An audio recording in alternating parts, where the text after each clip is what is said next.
Then there was a link to a story that dropped today from frequent emailer Tyler Campbell. This is interesting. And this is from Front Office Sports. Front Office Sports has a story posted that went up, looks like, within the last couple of hours. The headline is "The Era of Messy NBA Team Sales." Whit Grousbeck announced he's selling the Celtics to Bill Chisholm for $6.1 billion, that is.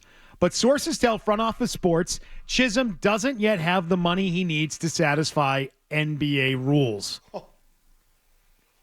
Now, this is not totally earth-shattering because we knew he didn't have the money, that he was going to need to bring in other investors. But Front Office Sports is providing the update that he does not have the investors.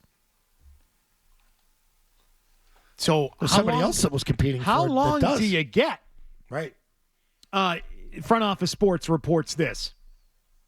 The author of the story, Daniel Roberts, writes, "I've had two very in-the-know sources tell me in just the past week that Chisholm has been actively calling other rich team owners, including a deep-pocketed NFL owner, to ask if they want to buy in." Who do you think the deep-pocketed NFL owner is? It's only natural to assume it's Robert Kraft, the guy who was sitting in the guy who was sitting in the second row of the game the other night, last Wednesday night at the Garden. Your thoughts, Scott Zolak? Well, if you were trying to wine and dine him, wouldn't you put him in the front row? I'm going to say he's not interested. Oh, you're now. Zoe's not even saying whether or not it was him that got asked. Zoe's now telling us he's not interested. I think it could be Jeffrey Lurie. Initially interested in the team, right? Wanted to get into the bidding process. Didn't really have the money, but it's not as a an bad investor take, so. And being part of it, I just think Robert at his age now, and with all their interests, like they're focused on that. They're focused on soccer.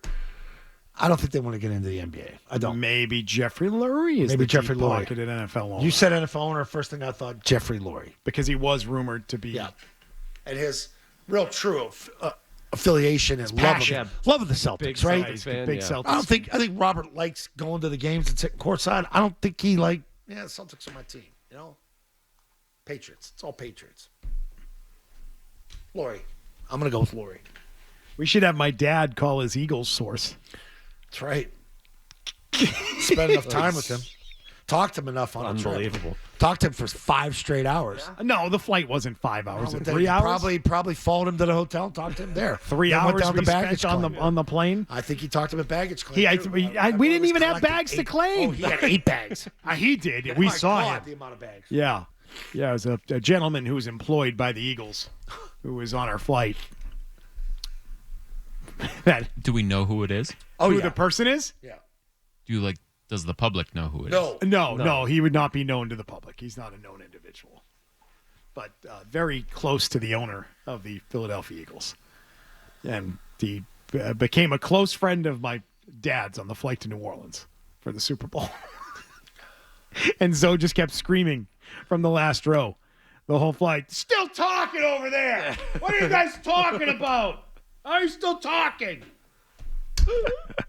For 3 hours. I was so sick that flight, too. Why are you still talking? Why are you talking? It's so loud. I was trying to sleep. Yeah.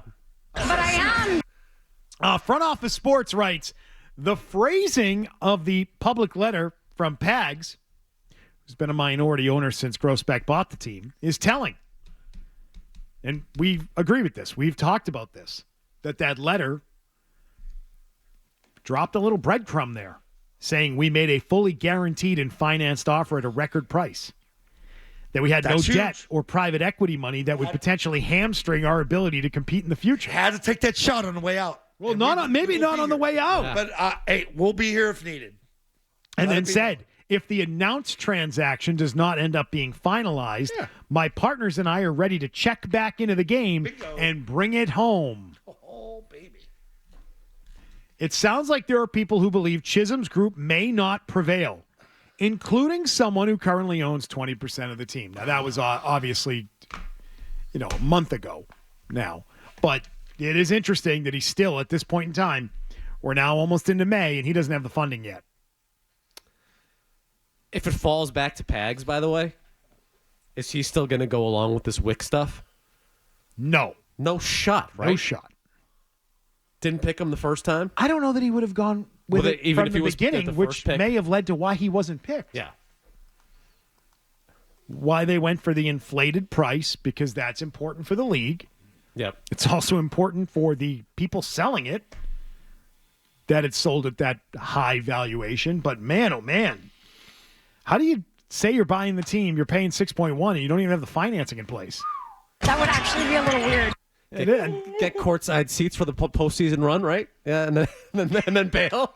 Not a bad play, Bill. It's not bad. Not a bad play. Not bad. And then you look at the roster and you're like, I couldn't have held this thing together anyway. No. Thanks for the ride. Just call it realtor too. Right? Then we'd Remember, be like, wow, this like- guy really was a fan. yeah, we aren't Bostonians. Stop looking for the condo downtown. Like, he's going to be on the podium holding up the O'Brien trophy, and then he's going to be like, you know what, actually, Yeah, no, I don't have it. Sorry.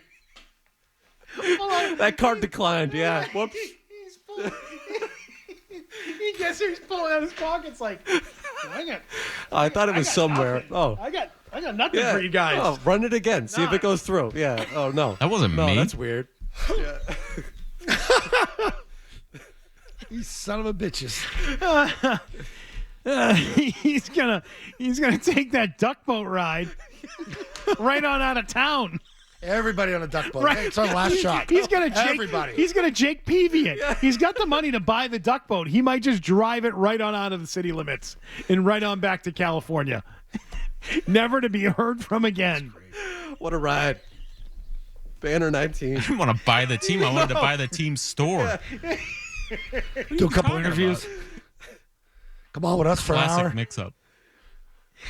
I was wondering why I was getting all these interviews. Oh, the Celtics. Yeah. No, I don't think about the main Celtic. That's my bad. That's sorry, guys. I just thought this was one of the perks. It was going to hang out with this team, this version of things. If you like that clip, check out more videos from Zolak and Bertrand here. For more Celtics analysis and opinion, hit this playlist. And for all the latest from the Sports Hub, download the app at 985thesportshub.com.